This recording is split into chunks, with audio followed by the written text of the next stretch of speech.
Evening friends, आज की update कुछ इस प्रकार से। आज हम सबसे पहले शुरुआत करेंगे पाकिस्तान से। पाकिस्तान में रविवार को सेना के काफिले पर घात लगाकर किए गए आतंकी हमले में 7 जवान मारे गए हैं। मारे गए जवानों में सेना का एक कैप्टन भी शामिल है। पाकिस्तानी सेना की मीडिया विंग ISPR ने बताया है कि खैबर पख्तूनख्वा के लक्की मारवत जिले में जवानों का काफिला जा रहा था। इस दौरान उसे सड़क किनारे IED ब्लास्ट से निशाना बनाया गया। कुछ मीडिया रिपोर्ट में कहा गया कि चरमपंथियों ने बम विस्फोट के बाद गोलियां भी चलाई। अभी तक किसी समूह ने भी इस हमले की जिम्मेदारी नहीं ली है। हमले के बाद पाकिस्तानी सेना ने इलाके में आतंकवादियों के खिलाफ अभियान शुरू किया है। पाकिस्तानी सेना की मीडिया शाखा ने कहा कि इलाके में मौजूद आतंकवादियों को ख़त्म करने के लिए इलाके में अभियान चलाया जा रहा है। सेना ने कहा कि जघन्य कृत्य के अपराधियों को न्याय के कटघरे में लाने की कसम खाई है। ISPR ने कहा कि पाकिस्तान के सुरक्षा बल आतंकवाद के खतरे को ख़त्म करने के लिए दृढ़ संकल्प है। हमारे बहादुर सैनिकों के बलिदान इस संकल्प को और मजबूत करते हैं। अफगानिस्तान की सीमा से लगे पाकिस्तान के खैबर पख्तूनख्वा प्रांत के लकी मारवत और आसपास के जिलों में हाल के वर्षों में चरमपंथी बम हमलों के साथ ही गुरिल्ला छापेमारी में सैन्य और पुलिस बलों को निशाना बनाते रहे हैं। इस्लामाबाद इन हमलों के लिए तहरीक तालिबान पाकिस्तान पर लगाता है, जो एक आतंकवादी संगठन है। पाकिस्तानी अधिकारी को कहना है कि TTP के आतंकवादी अफगानिस्तान से ऑपरेट करते हैं और हमले के बाद वापस भाग जाते हैं। यह समूह कई सालों से पाकिस्तान के उत्तरी क्षेत्र में आतंकवादी हमले कर रहा है, जिसमें हज़ारों पाकिस्तानी नागरिक और सुरक्षा बल मारे गए हैं। खैबर पख्तूनख्वा प्रांत की शनिवार की जारी रिपोर्ट में कहा गया कि इस साल की शुरुआत में अब तक TTP के हमले में कम से कम 65 पुलिस अधिकारी मारे गए हैं और 85 अन्य घायल हुए हैं। इसमें कहा गया कि इसी अवधि में पाकिस्तानी सुरक्षा बलों ने आतंकवादी विरोधी अभियानों में लगभग 120 आतंकवादियों को मार गिराया है, 300 अन्य को गिरफ्तार किया है। सेना ने आतंकवादी हमलों में अपने कर्मियों की मौत अलग से दी है। आइए हम बात करें पाकिस्तान के प्राइम मिनिस्टर की चीन यात्रा के बारे में। पाकिस्तान ने अपने कृषि क्षेत्र को आधुनिक बनाने और पैदावार बढ़ाने के लिए चीन की मदद लेने का फैसला लिया है। पाकिस्तान आधुनिक तरीके से खेती करना सीखने के लिए चीन के यांगलिंग कृषि प्रदर्शन बेस पर 1000 छात्रों का बैच भेजेगा। चीन में ट्रेनिंग के बाद ये छात्र पाकिस्तान में लौटकर किसानों को मॉडर्न तरीके से खेती करना सिखाएंगे। पाकिस्तान के प्रधानमंत्री शहबाज शरीफ ने चीन की अपनी 5 दिन के दौरे के आखिरी दिन चीनी शहर सियान में एग्रीकल्चर डेमोन्स्ट्रेशन बेस की यात्रा के दौरान शनिवार को यह ऐलान किया। उन्होंने चीन में पाकिस्तान के राजदूत को चीनी अधिकारियों के साथ मिलकर इसके लिए जरूरी प्रक्रिया को भी पूरा करने के लिए कहा।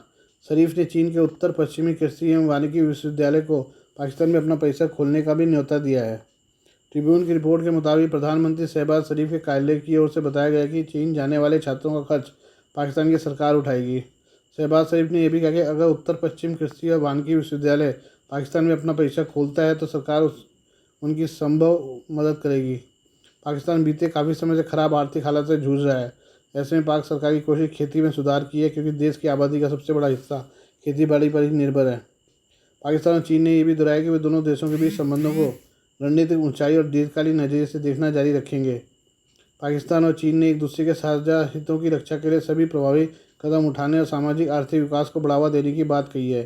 चीन ने कहा है कि उसकी ओर से बेल्ट एंड रोड पहल के तहत पाकिस्तान के साथ उच्च गुणवत्ता वाले निर्माण को बढ़ावा देना जारी रखा जाएगा और कृषि खनन जैसे क्षेत्रों में सहयोग का विस्तार करेगा। पाकिस्तान के प्रधानमंत्री शहबाज शरीफ 5 दिन के चीन दौरे पर 4 जून को बीजिंग पहुंचे थे। अपना दौरा पूरा करने के बाद पाकिस्तान के प्रधानमंत्री 8 जून को लौटे हैं। इस दौरान वह चीन के राष्ट्रपति समेत तमाम बड़े नेताओं से मिले और तमाम मुद्दों पर चर्चा की। इस्लामाबाद ने इसे शरीफ का एक सफल दौरा बताया है, जिसमें चीन ने पाकिस्तान में कई प्रोजेक्ट पर आगे बढ़ने की बात कही है। हम बात करें ईरान की संरक्षक परिषद गार्जियन काउंसिल ने रविवार को देश के कट्टरपंथी संसद अध्यक्ष और 5 अन्य को देश में 28 जून को होने वाले राष्ट्रपति चुनाव में भाग लेने की मंजूरी दे दी। ये चुनाव एक हेलीकॉप्टर दुर्घटना के बाद हो रहा है। हादसे में राष्ट्रपति इब्राहिम रईसी और 7 अन्य लोग मारे गए थे। परिषद ने पूर्व राष्ट्रपति महमूद अहमदीनेजाद को एक बार फिर चुनाव लड़ने से रोक दिया है, जो एक चरमपंथी लोकप्रिय नेता है तथा 2009 में अपने विवादित पुनर्निर्वाचन के बाद की गई दमनात्मक कार्रवाई के लिए जाने जाते हैं। परिषद का यह निर्णय रईसी की जगह लेने के लिए 2 सप्ताह के संक्षिप्त अभियान की शुरुआत है। रईसी सर्वोच्च नेता आयतुल्ला अली खामनेई के कट्टरपंथी समर्थक थे, जिन्हें कभी 85 वर्षीय धर्मगुरु के संभावित उत्तराधिकारी के रूप में पेश किया गया था। संरक्षक परिषद मौलवियों और न्यायविदों का एक समूह है, जिसकी कमान खामनेई के हाथों में है। परिषद द्वारा अनुमोदित उम्मीदवारों के चयन से लगता है कि ईरान के शिया धर्म तंत्र को उम्मीद है कि हाल ही में हुए चुनाव में रिकॉर्ड कम मतदान तथा देश के तेजी से बढ़ते परमाणु कार्यक्रम इजरायल हमास युद्ध के कारण अब भी कायम तनाव को देखते हुए चुनाव आसानी से हो जाएंगे।